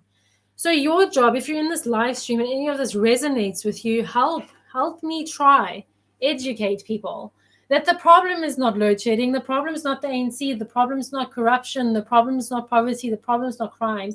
The problem is so much bigger than that. The problem is a global agenda to weaken South Africa, and the problem is also parallel to that, the fourth industrial revolution. And the only way to overcome all of those problems, which will automatically solve crime and all the rest, is to change the system in South Africa and put the power back in the hands of the people by removing party politics from the democracy that we have, just for starters. Okay, just summarize again. Where our viewers have actually grown to 190. I don't know why. We've actually got more viewers. Welcome. Please go and watch the beginning of this video and everything that we discussed when the recording is actually loaded afterwards. But just a summary again of what we've discussed and what OHM would actually do right now. Because you said OHM wants to change the current political system through changing the constitution. Does OHM actually have any specific policies? Because so many people have asked about what is your position on abortion? What is your position on the death penalty? Thanks, because I've gotten questions, specifically this question from people. What is your stance on abortion? If you're not anti-abortion, we will not vote for you. We don't have policy. It's not our place to have a policy. It would be so hypocritical for us to have policy. The only function of the organic humanity movement is to change the democratic system of South Africa. And that's the midpoint of the vision, remember? Beyond changing the democracy of South Africa, we would then go into the next elections, where you would vote for individuals to lead you. And then you need to make sure you are clever and vote for the right representative. And you need to make sure that you actually do go out and vote. And then you need to make sure you promote the principles you believe in your community. And then if you don't like any of the candidates, you need to become the candidate in your community. And if you take all of that, then you have a good democracy, a thriving democracy. The sign of a healthy, thriving, true democracy is your willingness to become a public representative. Wow, that's profound. What you just said is extremely profound. Because at the moment, leeches and career politicians want to be there. They want that power. They can't get it themselves, as you said earlier, because the parties give them that power. So you need to be loyal. Jy moet gatlik. You literally sell have your to. Soul, you sell your soul, and I've seen this with my own eyes. So what you're asking for is something completely different, because if you change that system, all of a sudden, totally different people will now be able to come to the fore. Mm-hmm. You and me. Well, whoever, anyone will be able to run for public office. So I'm just going to say that again, because I think it really needs to sink in. The sign of a healthy democracy is your willingness to be a candidate. If you're not willing to be a candidate, you're giving your rights up for sale. In this current system, you have to be an absolute idiot. In other words, that's what you are. I must specify, to actually want to be something in this current system. Yeah, well, interesting statement, but it doesn't mean you will be a candidate. But if you're not willing to be a candidate, you don't deserve the democracy. And it's a very difficult mindset for people, because everyone thinks politics is for someone else. They're too good for politics. And then they wonder why we're in the system that we're in. Well, I always tell people that we deserve what we have. We absolutely do. So we accept. So South Africa right now is the collective consciousness. It's the representation of our collective consciousness. And that's a hard pill to swallow, because it means I'm to blame. It means you're to blame. It means you're listening are to blame. We're all to blame. And you say a team is as strong as the weakest link. Well, then it's up to the strong ones to strengthen the weak ones. And as we do that, we increase the quality of the collective consciousness, and we find ourselves in a better situation as we improve. So our slogan for the Organic Humanity Movement is Liberate South Africa.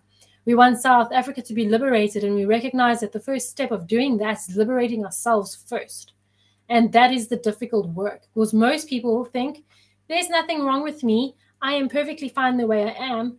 Government needs to change. We're saying you need to change, then government will change. A lot of people will say, well, that's not going to happen. Most people don't care. It is happening, though. It is happening. We've created a community of 2,000 people, and we can only grow from here. And hopefully some of you listening tonight will also join. And you can sign up as a member on the website. Go to www.organichumanitymove.org and then click on join. I think 2,000 members is significant, because I remember when I joined the DA as a member, they had just over 2,000 members, and they had way over 20% of the vote at that point in time. A lot of political parties don't focus on membership. We decided to focus on membership, and that's just a decision we made, and I think it's worked out up until now, and we'll see how it goes. But we've decided to focus on membership, and I think the EFF is another political vehicle that's focused on membership. I think they went just over 1 million members recently. Mm-hmm. So, I mean, that is a huge ask to actually have 1 million members. I don't know how active they are. How active are the members within the Organic Humanity Movement? I would say more than 10% are very active. Very active. As in actively active. Okay. Yes. I think that sounds like a large percentage of people. That would be more than 200 people that are very active. I would say so. Maybe I'm wrong, but that's what it seems like to me. I mean, not everyone's going to be active every single day, but definitely active when it comes to sharing the message in their own capacity. What would you ask of the people now before we close down? We've gone way over time. And I want to thank everyone that's joined in later, and we're going to close off now. What would you ask of the people watching right now, the South Africans watching? To learn what OHM is about by looking at our past live streams, looking at our websites, joining the OHM, and then telling everyone you know to join the OHM. So we can get to a point. I mean, we're 2,000 people now. Imagine how much more influence we could have if we were 20,000. Imagine how much more influence we could have if we were 200,000. In changing the constitution, in changing the system, but in also becoming independent, and in also starting to implement solutions already, even before system change. Well, thank you so much for joining me. I know it's very difficult to get you to actually be part of a live stream when you could be readily available. I don't know if there's future topics that you would like to discuss. We can maybe think about that. If there's anything that you would like to hear about in future, I know this wasn't discussion focused or question focused, then let us know in the comments so that we can actually follow up on that. I think we're at a stage now in South Africa where we need to literally refocus ourselves and not look at the small petty things. I think a lot of people are focusing on small petty things. There is a solution. There is a plan of action already on the ground. It's already working.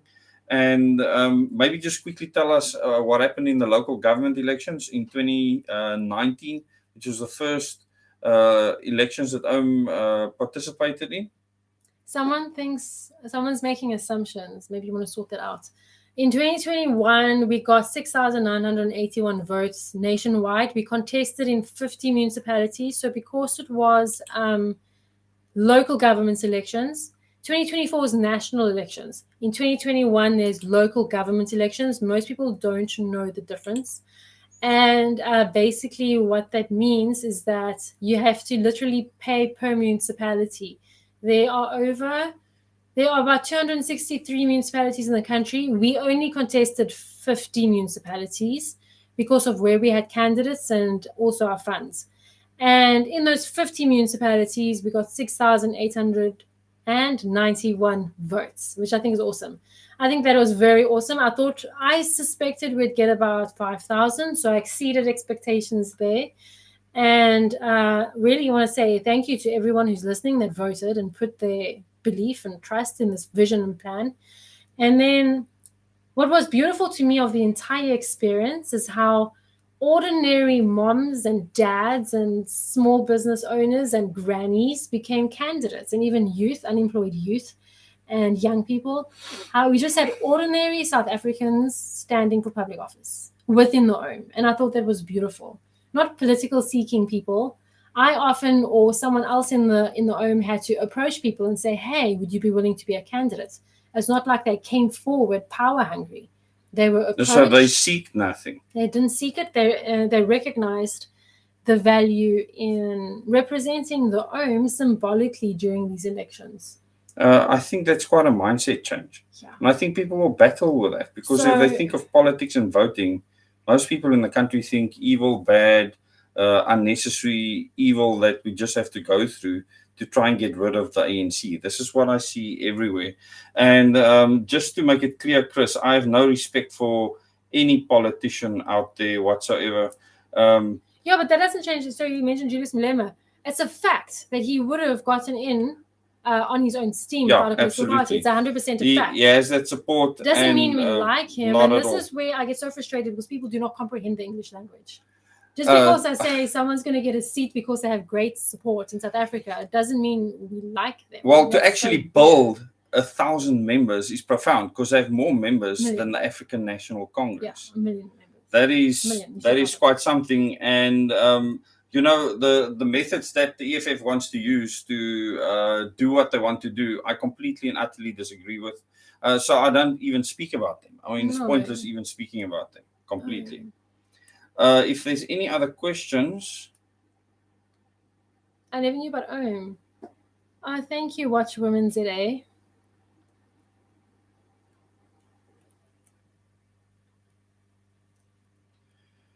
Okay, so there's many questions here. Committee of 300 as well interrogated by. Okay, there were quite a few comments on the Committee of 300. Yeah, I will discuss the committee tomorrow night again in the members' live stream. Okay, so I just want to also end last statement is that one of our goals for the 2024 elections, just one of our goals in general, is for every single South African to come across OHM, to know OHM exists. Okay. So the main aim is like for... Like Washwoman says, she never even knew about OHM. There's so many people that don't even know about OHM.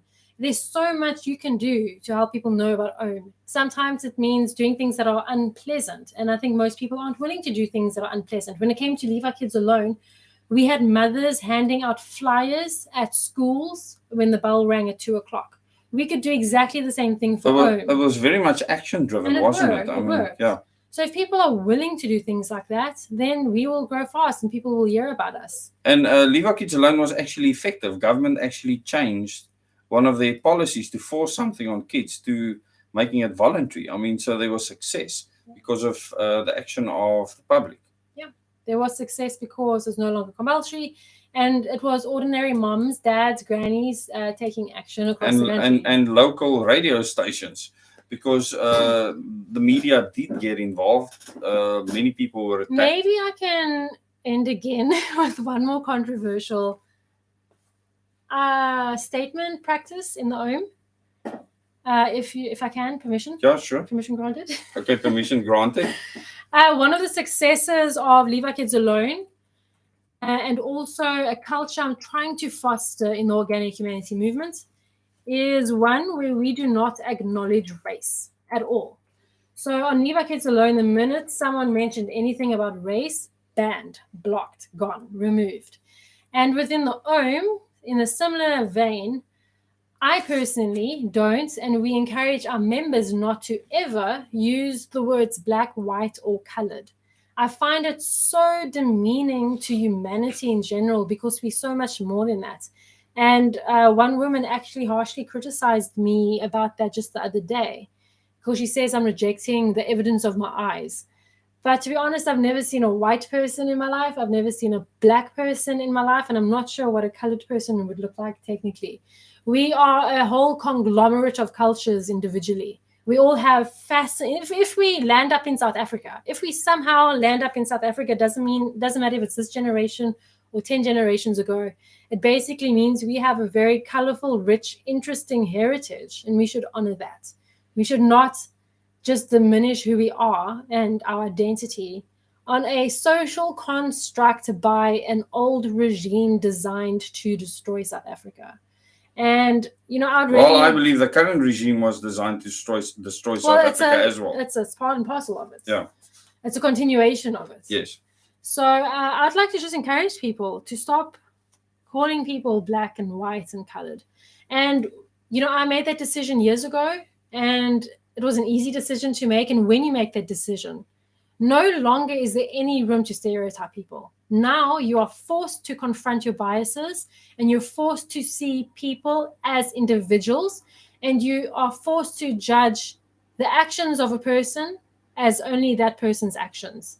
And it's a beautiful thing. And I believe that we can transform the way we think as a nation simply by changing how we speak about one another.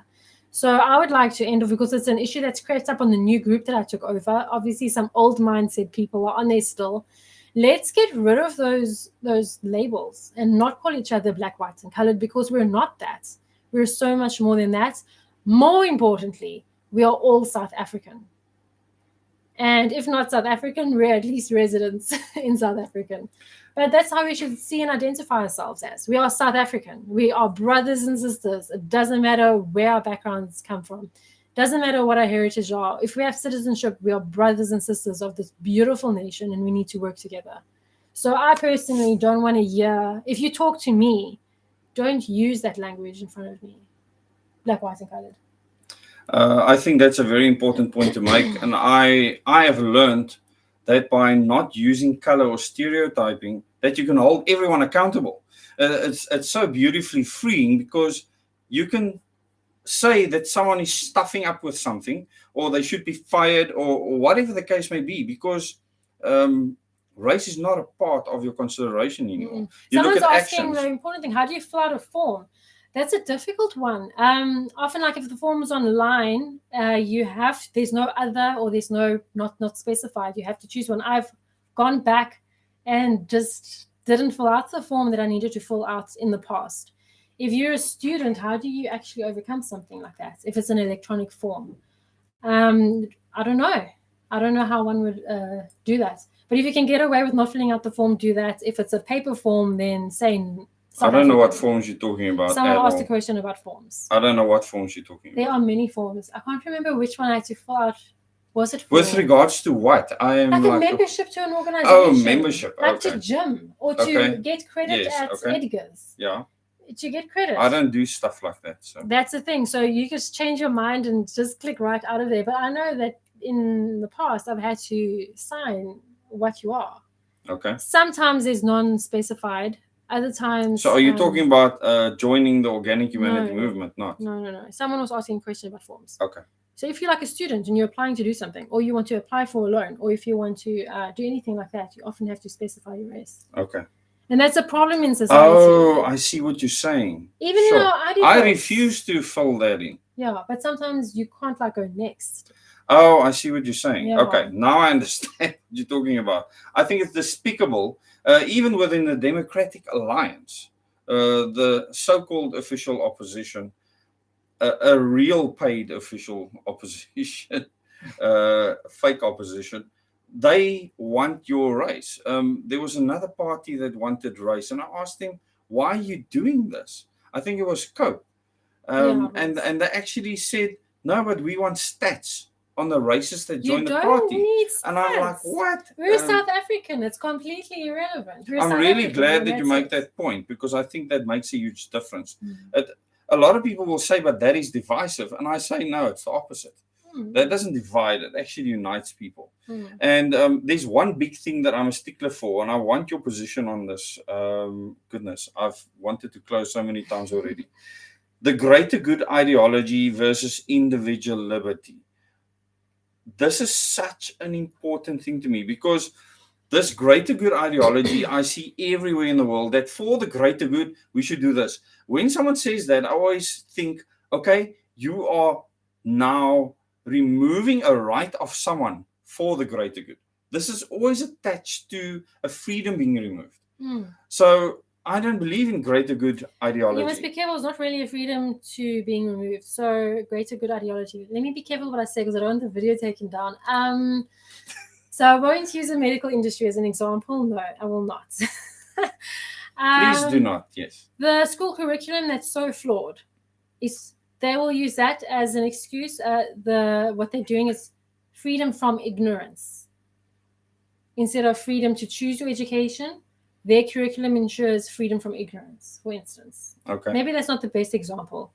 But the collective good ensures freedom from danger, freedom from crime, freedom You from... can't be a hero anymore in the greater good system. No, you have freedom from poverty by living in a smart city. You have freedom from crime by having surveillance everywhere. As opposed to having freedom to do what you want and suffering the consequences and understanding that there's risk and accountability and you might get killed, and that's a risk you're willing to take because you'd rather be free. Okay, I think that summarizes it quite nicely. I really want to thank you all for sticking with us. I hope that you've learned something.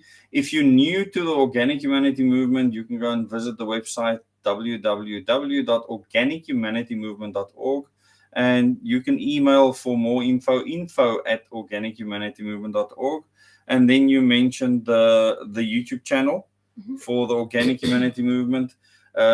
There's also various Facebook groups that you mentioned earlier. The Facebook page, there's the initial thing, and then there's Independent Living, #LiberateSA, OHM System Change Campaign 2024, and then direct elections, OHM direct elections. So then there's also #Leave Our Kids Alone, but that's not related to OHM. I ran that as an individual mom. But the #Leave Our Kids Alone literally put you in the mainstream for the first time. You were interviewed on television. You were interviewed on News 24. Daily Maverick ran articles on you, and a lot of people criticized and attacked you for fighting for kids in the school system, not to be sexualized. Yeah. Yes. So yes, we also have a Telegram channel. So on Telegram, you can search the Organic Humanity Movement and join that as well. And we put event information. We are going to have a vegetable garden project in Mfuleni in Cape Town coming up. And in Cape Town, we're also going to have a hike in February. And if you're on the Telegram channel, you'll get those notifications. And then across the country, there will be other events as well. We're just finalizing the final details of those. Okay. And then any last statement before we close? Thanks again to all of you for joining us. It's been 1 hour and 52 minutes. I think it's been worthwhile. I think it's very difficult to articulate everything that OHM is about in a short space of time. It's almost impossible. So in future, I should probably allocate more time, and hopefully you will stick with us. We kept a fairly large audience for a long period of time. So thank you for joining me and making that time available. And remember to tell us what questions you have for things that you want Lauren to speak about. And then you have your own YouTube channel as well. And we'll start with live streams soon again. So go subscribe and click the bell icon on the Organic Humanity Movement. And then you'll get notifications when we have live streams again. The live streams are usually me sitting, talking to you. I'll try keep it specific to a topic. Like once we covered the various facets of society, once we covered just independent living, once we covered only the principles. So we try to keep it on topic like that so you can learn. I find the whole solution for the country is very logical. It's a brilliantly put framework that's easy to understand. And people are implementing but it's complex. There's many different facets to it. And that's why it's not so easy just to explain in one live stream. A lot of people have asked, just say quickly, just focus on 2 or 3 points. Okay. What you're saying is that's not possible. That things are too complex Things right are now too complex. Sorry. to do that. Sorry, there's not a single person saving you, and sorry, there's not a single simple answer. It's complex, and it's going to require you changing, and you changing in unity with other people to the point where the government changes, so we can advance humanity in South Africa, and also make a good, strong stand against the fourth industrial revolution as well as global government.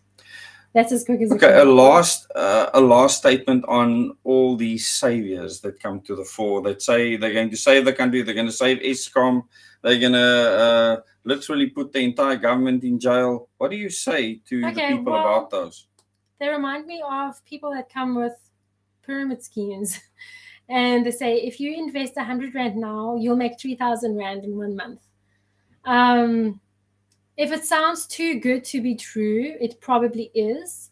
If you're being told what you want to hear, it's not going to work.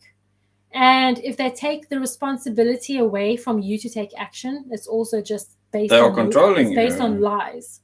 So those are the 3 guidelines I'd give you, basically. So if someone's not asking you to be the solution yourself, what you are saying, it's actually a con. If they're saying just sit down, sit back, relax, I'm going to be your savior, then that's it. What I'm saying with OHM, I'm telling you what you don't want to hear. That this is going to take work, it's going to take time, it's going to take sacrifice, and we all have to work together to get this job done. And there's many people that have bought into that. There are people saying, you know what, this is what we need to do. If people are calling for any kind of action that will result in violence and division, then if you haven't got the insight to tell them to footsec, then you're also part of the problem.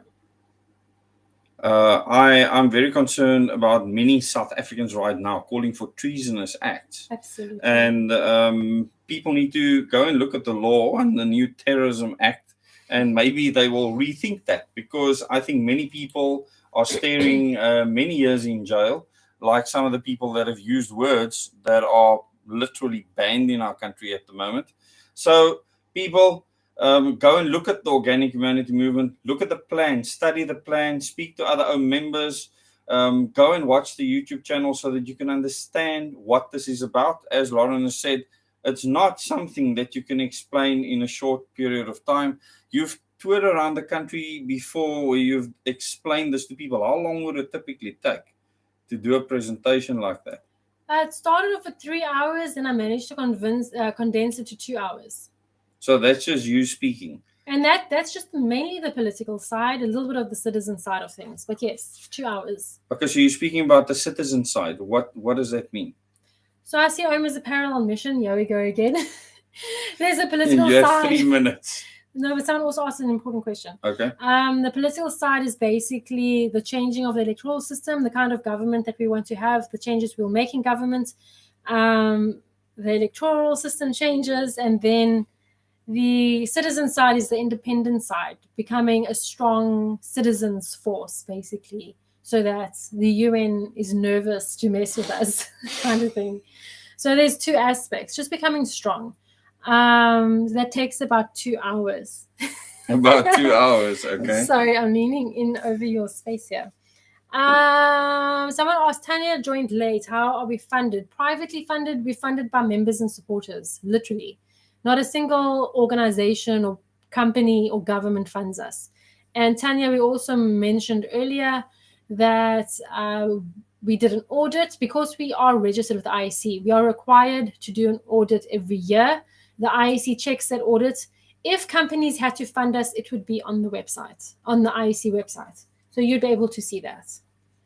So lastly, just tell the people about the campaign for 2024, where the campaign is at, how much funds have been raised, how much it's going to cost to contest. We've raised in a month 120,000 Rand. 130,000 Rand. Yes. 130,000 Rand. Thanks very much to your efforts in this channel. We have to raise 250,000 Rand for the IEC. We still have to have fees for campaigning after that, but we'll cross that bridge when we get there. And our goal is to just have a foot in the door for now. We just want at least 1 seat, because with 1 seat, we can raise an issue. With one seat, we can talk to other MPs. You can bring a bill before Parliament. And most officially. importantly, we can present the Constitution. And that's why we want a foot in the door for 2024. 1 seat, 2 seat, 3 seats, 10 seats, I don't know. It depends on the people of South Africa. Yeah, the more the better. It's between 25 and 35,000 people per seat that we need vote. We need about 25 to 35,000 votes per seat. And this is nationally that you're contesting, nationally. So it's not provincial. We're not contesting. So everyone nationally, those votes get added up, and then they divvy that up into the seats for Parliament. Correct. So we're looking at to be on the safe side, we need at least 50,000 votes. If we got 500,000 votes, we would not complain. We are looking for candidates. So if you're willing to be a candidate, let us know. You'll have to be a member of OHM to be a candidate. Being a candidate is going to be hard work because you're going to do the footwork for advertising OHM. And you don't get paid. That's something that you said earlier. No one gets paid in OHM. No one gets paid in OHM, including me. I don't get paid in OHM either. So, thank you so much, Watchwoman. Yes, we need everyone to influence their family and friends to know about OHM, learn about OHM, read the Constitution, the founding statements, and we'll be putting more information on the website. We were actually very guarded in the beginning because we knew that there are copycats out there that had far more public image. And they did present themselves. But now is definitely the time to start being more transparent about the changes we want to take place in government. And that's what the 2024 campaign is going to be all about. You're going to learn about exactly how we want to change the Bill of Rights, exactly how we want to change the electoral system, exactly how we want to change the structure of government and how that's going to translate into how we act in society. And there's no one else campaigning for this. No, not yet, but I'm sure there will be copycats in future, absolutely. Subverters. Yeah, so just carry on.